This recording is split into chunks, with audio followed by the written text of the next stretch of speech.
ꯖꯦꯡꯇ ꯉꯪꯕ꯭ꯔꯥꯗꯣ ꯁꯤꯁꯦ ꯄꯝꯁꯦ ꯉꯪꯕ꯭ꯔꯥꯗꯣ ꯆꯦꯛ ꯇꯧꯔꯁꯤ ꯃꯌꯥꯝ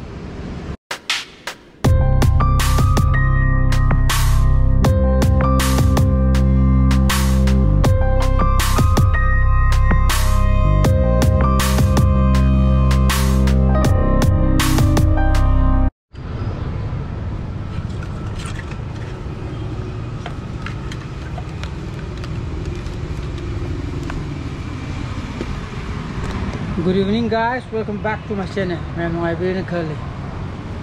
सीजे एक्वेरियम की पम दुनेबा सिगी पम जिना सिगी टिंकी से थादरे ना अदुगा अना पाके समगा लेई मैम सिंग साइ बनेबा अदुबो मपुंसी देन ओइग्रे अदन देन ओइरमिना अमामु सिना खरा होंगी को सिन पसा ट्रेक में या सिने दिसिंग मा खरा खेनबो माले अदन सिजे चेन याद्रमिना सी लई मैम जी सिंग चाइबदे पातिन तोरगा चाइबदे प्रॉब्लम म ओइरा भाई तारे को माना अदन सी जे चेले लुपा साथे म पियाय अमेज़न दगी नि लेबि निंग ब लेरगदि आई लिंक तो हबसरम गे अदुगी लिंक तेगी दुम लेबि बियानी अदुगी लिंक तो मै हबसरम गे अदुगा आई एफिलिएट मार्केटिंग तो दे अदन सीगी वायर जे सी कनेक्शन समिजना थादब कांदा याम लूना थादब यारना बनेबको अदुना सेमतंग फिट तोक्सनगे सीदा अदुगा इसिंग चिंगेबको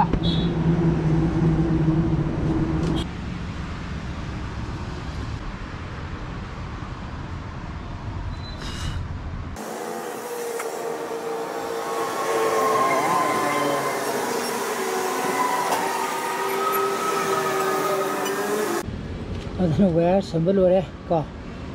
अदन सिगी मतोंजे तो सिगी मतोंजिदा थिंजेलजी पाइप की मतोंजे पोती हाने जिना खरा बिल क्वालिटी जे खर फैने खले को सिदी खरा ये मकान दम खंगी अदन सि मई द पाला कांदा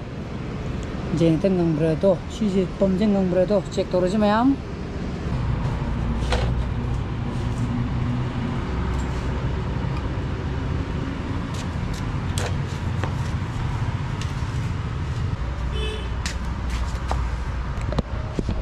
फाइदले कोफु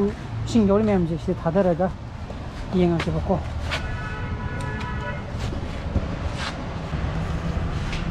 फिल्म समर्स तो या मनी ना सिंयाम हाबदि साकनी याम यावदि साकनी नन को बियो सिया रो हेरा अकायदा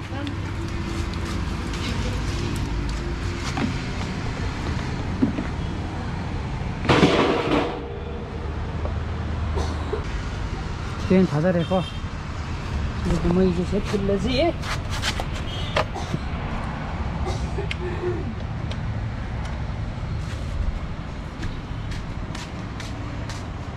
ऑन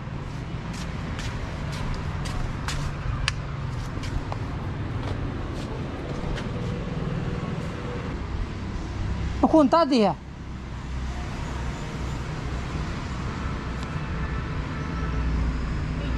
थारे ओ चल यार बा ला माले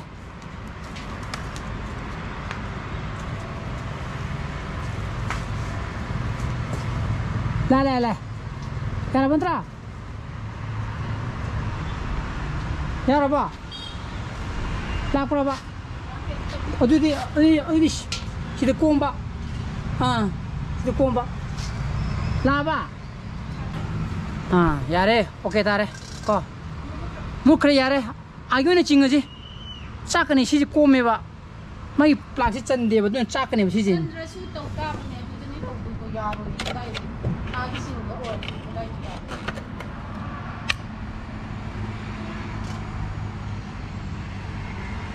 लागतब्रा ला यारे ओके तारे को तू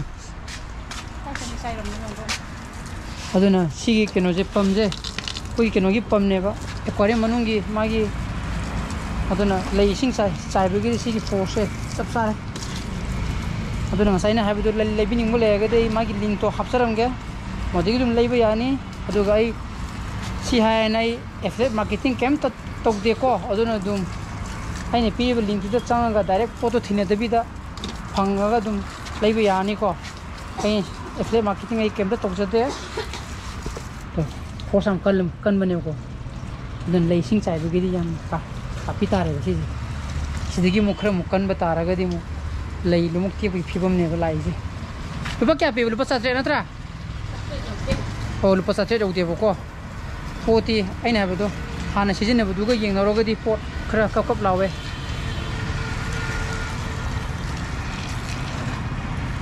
ꯑꯗꯨꯅ ꯁꯣꯝꯒꯤꯗꯤ ꯆꯥꯏꯕ ꯂꯣꯏꯔꯦ ꯑꯗꯨꯅ ꯑꯩ ꯉꯁꯥꯏꯒꯤ ꯗ꯭ꯔꯝ ꯍꯤꯒꯣꯛꯇꯣ ꯃꯗꯨ ꯑꯝꯇ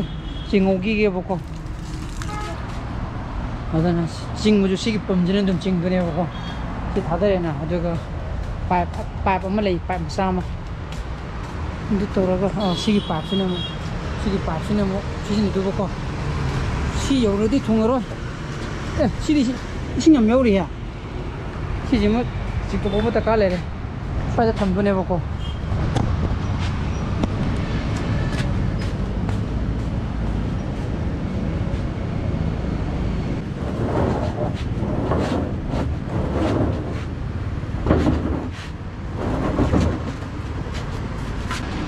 ꯑꯗꯨꯅ ꯃꯃꯤꯡꯅ ꯁꯤꯁꯤꯅꯤꯀꯣ ꯂꯞ submersible pump 하이지 40 watt 키 그러니까 그 시즌에 GoPro는 카피네고 GoPro도 뽕만 매봐 함라 GoPro는 거 그리고 시즌은 폰은 카피바 내가 미국고 아이 나간다 머니멈니 떠리바 포시나 GoPro는 카피니 라이트나 시 같은 탈이지고 그리고 좀더 우리가 안간 서루시나 폰을 까빠내고 그러나 삼티는 뭐 이탈레 메시디 아이 나게 보건지고 공당들이 삼티는 뭐 이탈레 민또 파이게지 어스 우스 뭐 이탈레 메 same thing 난들아 용 시 라이트 야우드나 까피니고 시제 라이트 야우드나 까피니 찡이에 찡이브네 시 다들 야래 뚫으면 레이네 오빠 사트레 피든 그때 아마 지혜가 ఔ체레 야래 봐 이제 아니 하니 줄때 나때 세 오빠 사트레 피에 하네기드나 그래 땅에 뭔가 카메라디 북북이 뽑으면 좀 돌래 그럼 뭐 폰은 아이 폰도니다 심만미네 봐 ngandra lai jau ku de mas asam than da कोई के WhatsApp पे कोई फैमिली फोटो थाउगा ना आई बने oh nang ya gi da कोई फैमिली फोटो थाबी रो मोय कोलो न स्टेम नि स्टेम दे तारीख था सेप्टेम्बर बोगी हागो मान ai podi मसु नंगे कटाटे की केनो दे यार बा अंगाम दे तना बा sisina ko ye mosquito repellent ka sisina leko nungdang gi view ko light ti si ka tani ba thali je ado agi GoPro camera de si pum me adona si agi phone da gi copy ne ba asama thandana copy ne ko cinematic view da ti ngandro kunga ji ye kino kongring to ne hamne fare aduna si wali sai mutung yau dang ai ko singje singi si pra ngali ya cinematic view de copy ne ko singu di shwa pai je mam mu ne ada kungan ji loire aduna sigi singje thalaga koshelaga aduna labi ningu leiragadi hojiki sigi sing sai ba khopo to ko yam thina kana gare ngasai na haibodo force na ju kan bo oi de ko aduna swaina tai masama samjalledana samjala kanda sing sai ba je yam nungare ko aduna labi ningu leiragadi description da hapsaram ge modi ki live bi yani aduna ngasi bo matai no sanjaraga ei bo si pam thogadi like to biramo share to biyo no views so subscribe to biramo ko ngi sam phasale biyo so please be safe and be healthy bye bye good night